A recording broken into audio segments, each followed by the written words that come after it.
Опа. Чакай, че цяло сме рязали друго. Е извън масата.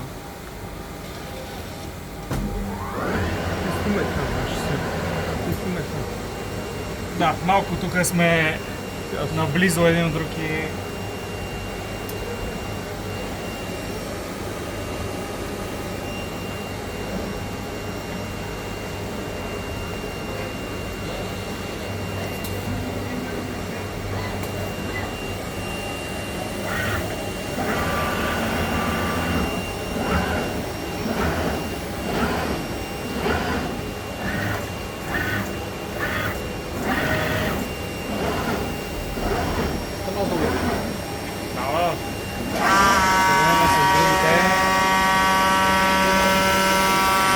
Какъв материал?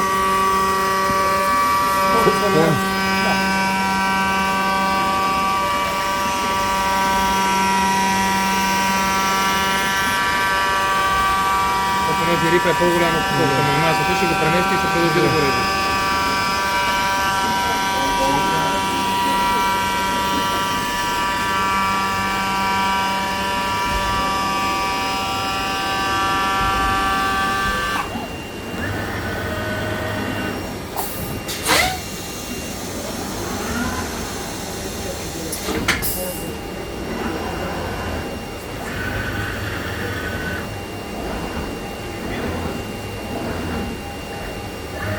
Той пак обкожда, на всяко такова обкожда пасе. На всяко минаване, дърпане обкожда пак пасе. Да, ще намери точките пак. Ако има изместване на Да. материала.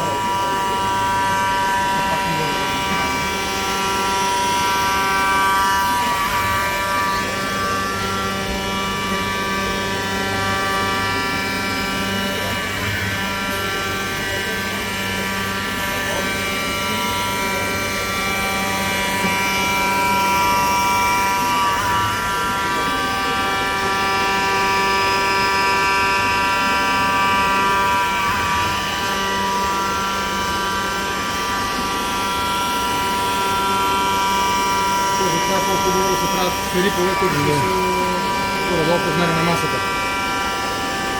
Максимум. Не е за такива дълги неща. Не че отзад, да.